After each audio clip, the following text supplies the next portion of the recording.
aljuma fukki fan ak juróom si tabaski atum ju nekk ñeenti téeméer ak ñeent fukk ak ñett sa gàddaay ga mbokk yi dalee nag jàmm ci xibaar yi manax gi li ci gën a fas njàng mekk njàngale mi résultat yu njëkk yi génn na ci CFEE bi di entrée en sixième lu toll si juróom-ñaar fukk ak ñett yu toftal juróom-ñett si téeméer boo jël ñoo ñi nga xam ne am nañu lijaasa boobee nga xam ne mooy lijaasa bu njëkk sim njàng ñi nga xam ne ñoo di waa Sigicoor nag ñoo ci ëppale téeméer boo jël juróom-ñett fukk ak juróom-ñett dañ ci def ab jukki si njëlbeenu xibaar yi ak Abdourahmane li si wàllum njàng mi ak wàllum baccalauréat bu jëm si technique bi ñu daal di fit wàllum yoon ak yoonal ak mbirum faatu ki nga xam te ne bi moo di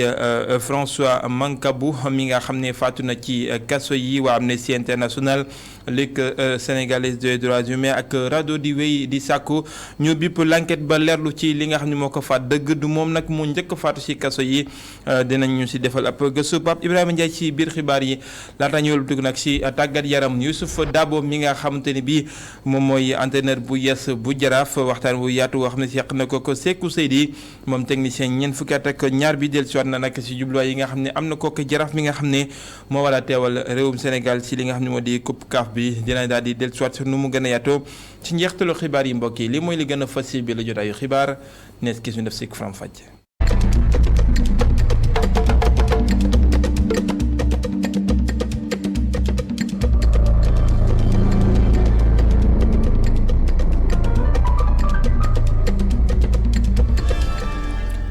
nattukaay bi firndeel njeexitalum njàng mu njëkk mi di CFEE daan nañuy génn nag li nga xam ne moo di résultat yi mu daal di mucc ayib lool fawxa li nga xam ne amoon nañ ko si atum daaw 2021 tolloon si juróom benn fukk ak ñaar ci téeméer boo jël atum ren am nañ ñu toll si juróom ñaar fukk ak ñett yu toftal ci téeméer boo jël diwaanu Sigicoor bokk si ñi ëpp nag li nga xam ne am nañ ko si ndongo yuy jàll téeméer boo jël juróom ñett fukk ak ñett Abdourahmane li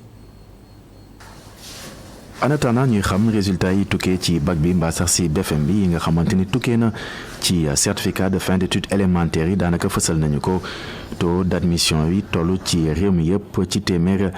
juróom-ñaar fukk ak ñett yi nga xamante ni kon wute na loolu ak li nga xamante ni amoon nañ ko ci atum daaw di 2021 nga xamante ni résultat yi mi ngi tolloon ci téeméer juróom benn fukk ak ñaar yi muy mbir woo nga xamante ne daanaka ab jéego am na ci toll ci kon ci téeméer fukk ak benn yi te loolee nag boo seetloo diwaanuk Ziguinchor moo nekk ci bopp bi ak taux de réussite wa nga xamante ni ñu ngi koy xayma si téeméer juróom-ñetti fukk ak juróom-ñett yi toftal ci kon lii di diwaanuk Fatick mi nga xamante ni kon ci taux de réussite bi ñu ngi koy xayma ci téeméer juróom-ñetti fukk ak ñett yi. Kolda nekk ci ñetteeli place bi moom ci taux de réussite bi ñu ngi koy xayma foofu si juróom-ñetti fukk ak benn yi beneen diwaan wi nga xamante ni ñoom am nañu taux de réussite wa nga xamante ni am na solo loolu mooy diwaanuk Kédougou mi nga xamante ni daanaka ci téeméer taux de réussite bi ñu ngi koy xayma si juróom-ñetti fukk yi. ci diwaanuk Dakar taux de réussite bi ñu ngi koy xayma si téeméer juróom-ñaar fukk ak juróom-benn yi ci diwaanuk Ziguinchor ñu xayma taux de réussite bi foofu. si téeméer juróom-ñaar fukk ak juróom-benn ca diwaanuk Thiès foofee taux de réussite bi ñu ngi koy xayma si téeméer juróom-ñaar fukk ak juróom yi fële ca diwaanuk Matam moom ci téeméer ñu ngi koy xayma kon ci juróom-ñaar fukk ak juróom yi. ba tey si certificat de fin d'études élémentaires yi foofee ca diwaanuk Fatick taux de réussite bi ñu xayma ko ci téeméer juróom-ñaar fukk ak ñett yi. mu topp ci diwaanuk Diourbel mi nga xamante ni moom it mu ngi toll si téeméer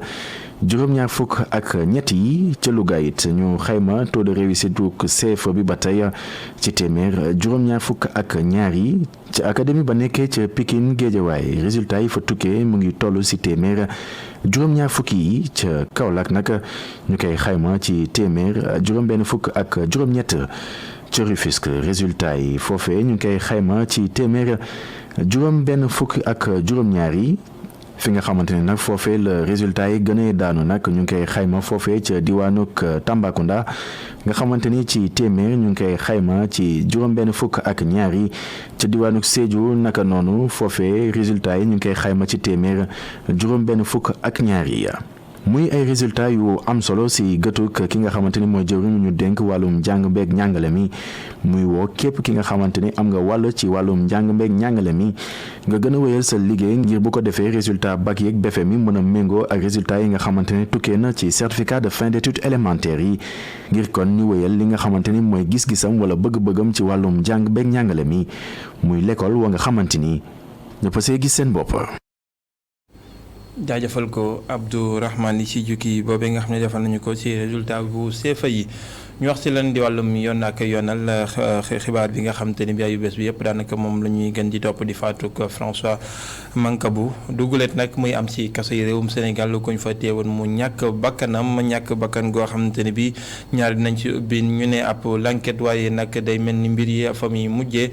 day nekk loo xamante ni bi day daal di mujjek furaas waaye nag nekk na loo xamante ni bi doy na waar lool ki ci mujj niñ ko junjee léegi di François Mancabou jukki bi ñu ànd seek Pape Ibrahima Ndiaye. day doon ay xeetu faatu yoo xam ne day tax ñu yëngu ci wàllum àq ak yelleef doomu aadama jàpp ne prison wala li ko méngaleeg ak dee faatu François Mancabou te yoon njott ne dafa bokk ci li ñu duttee force spéciale tax na ñu mën a fàttali yeneen naam bokkuñu waaye nag lu leen méngale mooy day doon ay histoire yoo xam ne dañuy jël nit ki teg ko loxo yóbbu ko prison mu faatu ca gannaaw ga ay coow juddu ci li nga xam ne mooy certificat de décès bi ñu mën cee lim moodu bi nga xam ne mooy Cheikh Niass gannaaw bu mu dellusee ci réew mi ngir fekkee Magal de Touba moom nag mu ñàkk bakkanam septembre 2021 ci pavillon spécial autopsie bi daal di fësal ne te hyperglycémie moo ko waral njabootam àndul ci li ni mel jàpp nag ne moom dañ ko bund xataal moo tax mu ñàkk bakkanam ci naka noonee ku jiite commissaire bu Wakhinane Nimzatt ci Géejawaay ñu daal di ko fay jëlee loolu nag taxul ñoom ñuy woy di laaj li nga xam ne mooy yoon indi ay leeral ci faatu Cheikh Niass ci année boobu nag 2021 3 mois ci ginnaaw administration pénitentiaire war a tamit indi ay leeral ci keneen koo xam ne dañ ko teg loxo mu ñàkk bakkanam muy Abdou Faye ñu jàpp ne complice la ci prisonnier bu siiw bi di Boy Djiné ñu daal di fësal ne dafa xaru ci biir commissariat central bu Ndakaaru bii tamit leeral yi nga xam ne indi nañ ko ci taxul organisation yi di woy di laaj ñu indi ci ay leeral ñaari at ci ginnaaw maanaam ci atum 2019 Amnesty International génne li nga xam ne mooy benn liggéey jëmale ko ci nekk nu nit ñi ci biir prison yi mu koy nakarlu bu baax ndax jàpp nañu ne dafa bari ay mbir yu ci jaaru yoon te loolu nag prisonniers ñoo ciy gaañu ay leeral dañ ko ciy sàkku waaye nag lu ci ëpp ñu jege ñi nga xam ne ñoo ñàkk seen bakkan dañuy woy jàpp ne ay lënc rekk moo ci ne.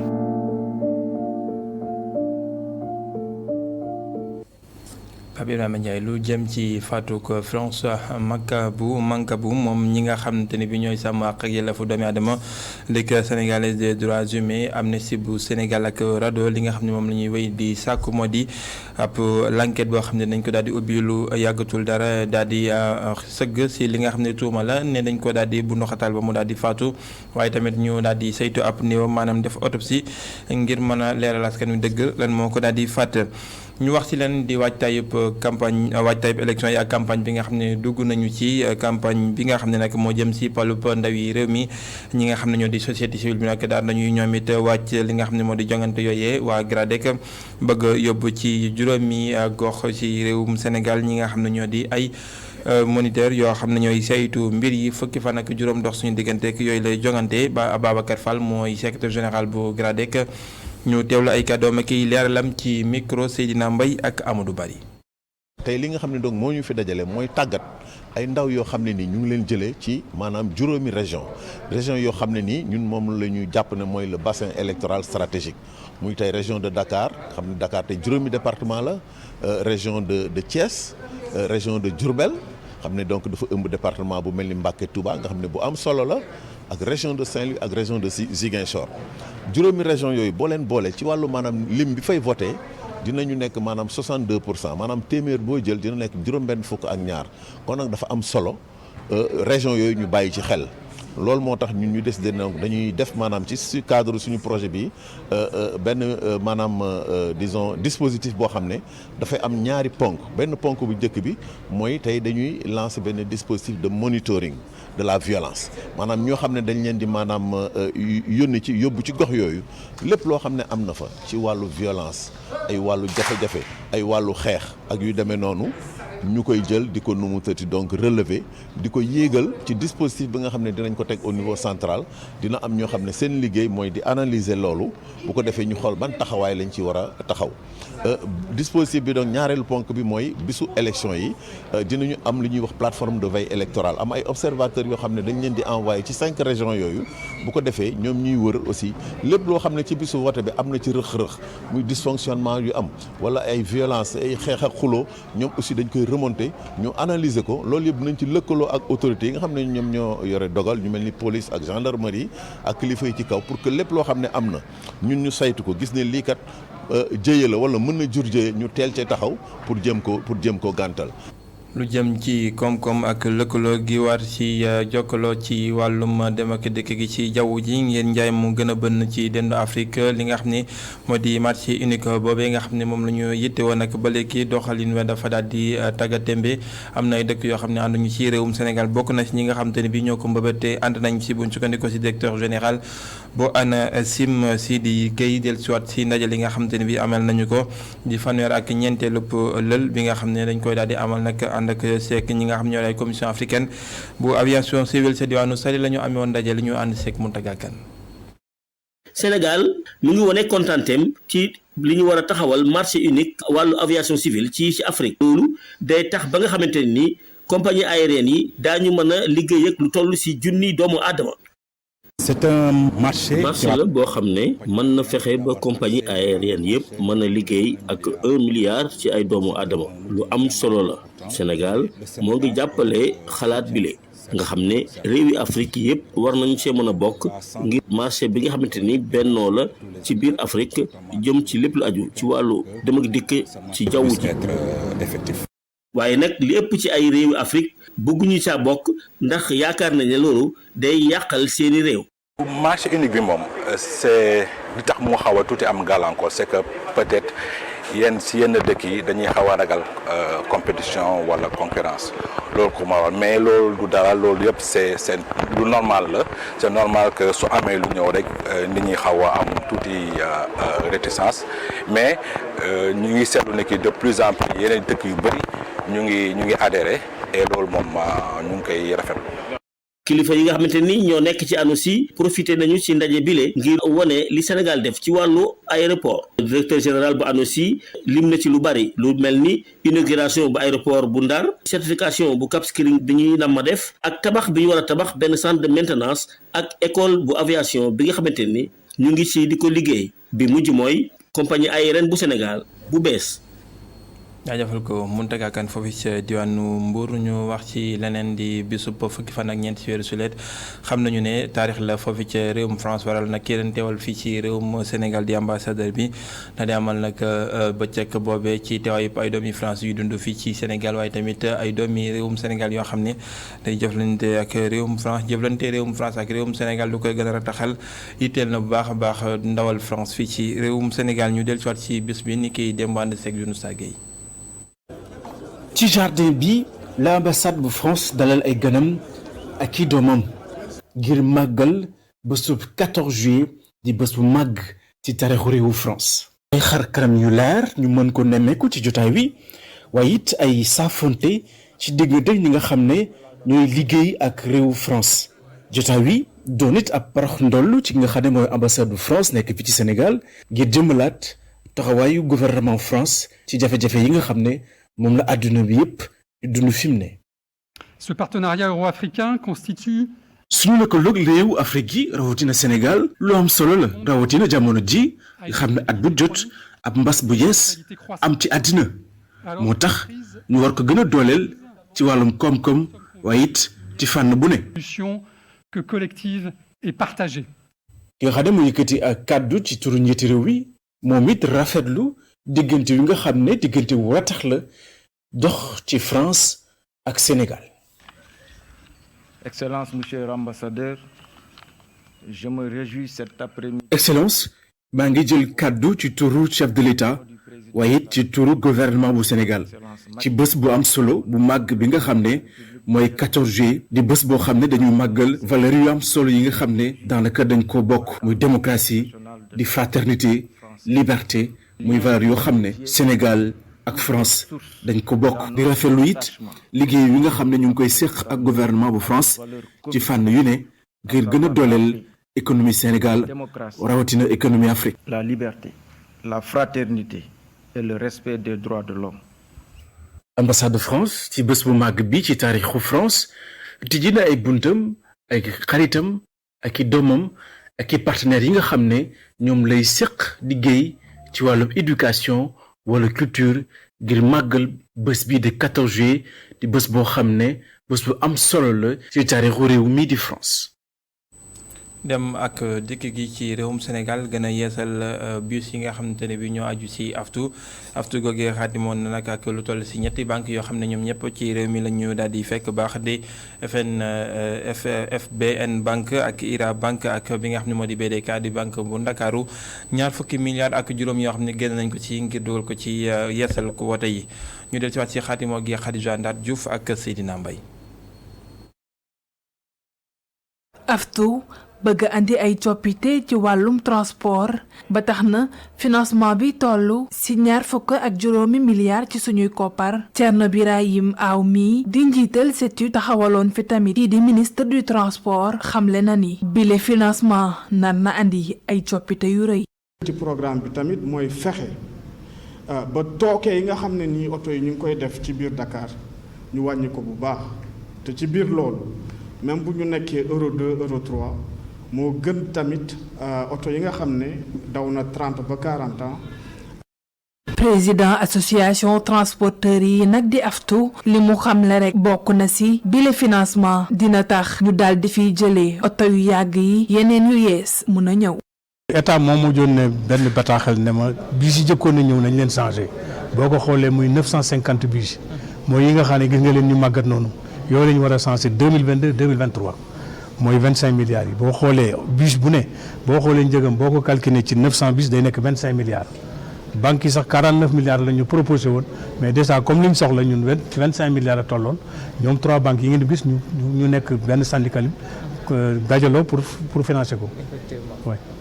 $250 milliards ci suñuy koppar ñu daal di koy def ci wàllum transport bi yële financement nag kii di directeur général bu FBN di ñu xamal solos bi le mbir. dañ ci ànd ak mbégte àndi ceeg cawarte te li ko waral du lenn lu dul wóor gi mu leen wóor ne bu bis yu ñëwee citoyen lambda yi nga xam ne ni seen loxo jotul seen ginnaaw buñ ci duggee dinañ am mbégte. ni ko ñun ñi nga xam ne ñu ngi liggéey ci ñun ñu ci ëpp gi ñaar fukki at ci ginnaaw jàpp naa ne ñu ci bëri jël nañ bus yi dem jàngee école buñ ko jëlul jàngit jël nañ ko dem liggéey ndax ku ne xam ne ne jeune fonctionnaire buy liggéey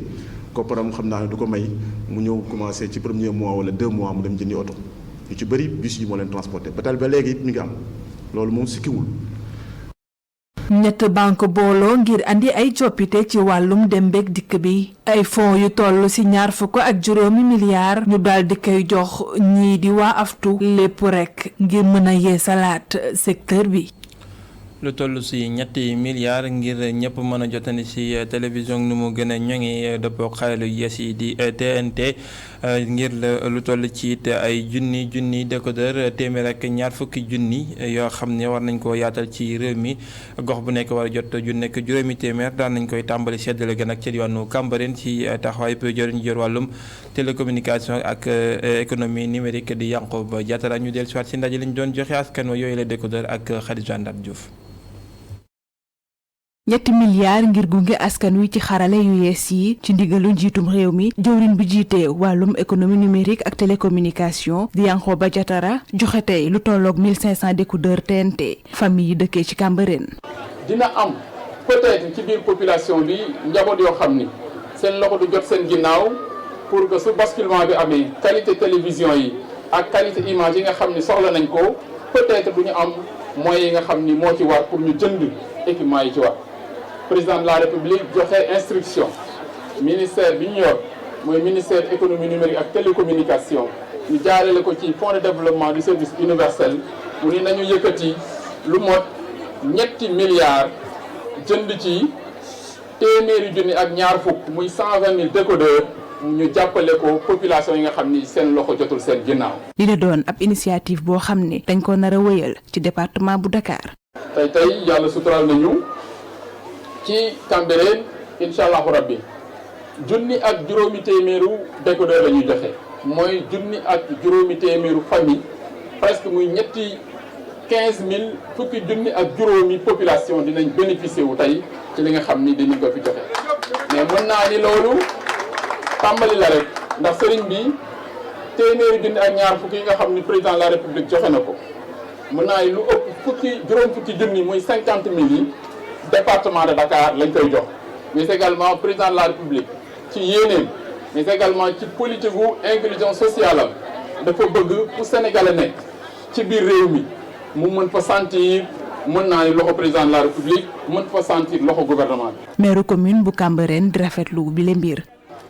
monsieur le ministre ñu ngi sentir ni lu bare ngi jógee ci biti di ñëw Cambérène doon xéewal lii bokk ci muy 1500 décodeurs TNT ñu war ko jox population bu Cambérène monsieur le ministre ñu lay jaajëfal mais di jaajëfal ki nga xam ni jëwriñ nga mooy le président Macky Sall ci yëg-yëg bi mu am ci Cambérène. ngir rek mën a tollale ci li jëm ci projet politique public yi buñ sukkandikoo ci jëwriñ bile président Macky Sall fas yéene gunge askan wi ngir ñoom ñëpp ñu mën a connecté wu ci lii di xarale yu yees yi. jaajëfal ko Ami Diouf ak ko gis mandak ñu daal di wutali Thiès delluwaat ci njàng meek njàngale mi ak baccalauréat bi nga xam ne ñoom tàmbali nañoo jot seeni résultat di bac technique bi lycée technique ya fa nag ñoom am mbégte ginnaaw li nga xam ne moo di résultat yu jot a génn lycée François Xavier Dione bu Thiès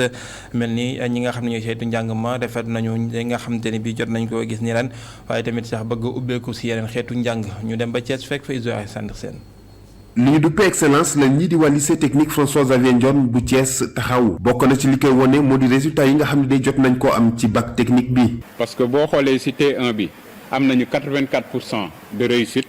T2 bi am nañu 100% de réussite te STEG bi am nañu 85% de réussite. moom proviseur bi teg ci ne administration établissement bi taxaw nañu te ñii di jàngalekat yi am nañu pas-pas bu doy. suñu formateurs yi ak suñu administration bi aussi. balaa ñuy bi ñu construire ba pare formé na lañ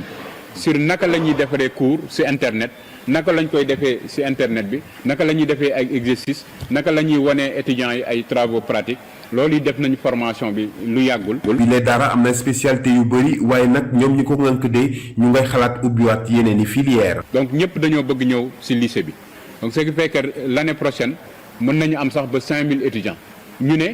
nañu varier. ni ñuy jàngale xale yi. boo demee ci concours yi nga xam ne dañ koy def ci niveau national ñoom waa lycée technique François Xavier Dione bu Thiès dañ ciy wane seen bopp bu baax a baax. bi ñu yàlla defee ñu nekk proviseur du lycée yàlla dafa def ñu def projet d'établissement. L'année dernière nous avons remporté la compétition d'art oratoire. Cette année nous sommes allés jusqu'en finale. Nos étudiants du club scientifique ont remporté le premier prix du concours de robotique. ci jamono ji nga xam ne ñu ngay xaarandi résultat bac général bi génni ñoom waa lycée technique bu Thiès jamono ji am nañu xel mu dal li ko waral moo di résultat yi nga xam ne de am nañ ko ci bac technique bi ñu fas yéene ñoŋal bu baax a baax seen i taxawaay waral sax ñu ne budget bi nga xam ne de moom la dara ji am de fas yéene nañ ko fuul ba mu àgg sax benn milliard fii ak benn at. jaajëfal ko Isoa Alexandre Sène ñu daal di wax lu jëm ci tàggat yaram Youssouf Dabo xaatimoo ne ni démb ak waa Jaraaf bu Médina contrat wu ñetti saison yoo xamante ne bi moom technicien wu ñeent fukki at ak ñaar bi dina ko daal di yor équipe bu ràññeeku boobu ci wàllum taarix équipe la nag bu mu bëgg ci xolam waral mu ne dina leen gunge faw xa sax lu ëpp wala wan lu weesu li nga xamante ne bi moom la ñuy xaar ci moom kàddu Youssouf Dabo ñu teewlu ko ak Sekou Seydi. Comme je l'ai dit hier, le choix du Jaraaf c'est un choix naturel parce que bi ma nekkee xale dëkk Gueule Tapée Médina ak yooyu Jaraaf la doon supporter mais c'est vrai que loolu doyul parce que bu fekkoon ni loolu kase la kon signé woon naa Jaraaf bu yàgg mais là il y a un projet très très intéressant boo xamante ni président bi moom la teg sur la table et c'est un projet qui m'intéresse beaucoup au-delà de gagner parce que Jaraaf équipe la boo xam tàmm na gagner tey jii c'est pas pour rien mu nekk club bu gën a titré au Sénégal mais c'est surtout le développement du club dans son ensemble qui m'intéresse boo xamante ni dafay laal xale yi jëm ba ci mag ñi mettre en place aussi des infrastructures commencé na ko ak terrain bi il y a d'autres choses yoo xamante ni aussi mi ngi ci projet bi yoo xam day gën a jëmmal équipe bi gën ko màggal yóbbu ko ci niveau boo xamante ni wax dëgg yàlla niveau bu kawe lay doon loolu moo ma intéressé ci demu Jaraaf. Jaraaf mooy teewal Sénégal ci Coupe CAF bi Youssouf Dabo ne jekk nañu ngir daal di amal taxawaay gu ràññeeku donte nag dina jafe lool ngir ñu yegg fi nga xam ne moom lañu bëgg a yegg dëgg ndax jamono ji Jaraaf am nay sóor yu bëri yoo xamante ne bi jóge nañu ci moom waaye nag teewul mu daal di fasal ay gis-gisam ak gëm-gëmam ci Jaraaf foofee ci Coupe CAF bi Youssouf Dabo ba léegi ak Sékou Seydi. ma Jaraaf di contacter boobu waxaguñu woon sax waxu Coupe CAF tu vois.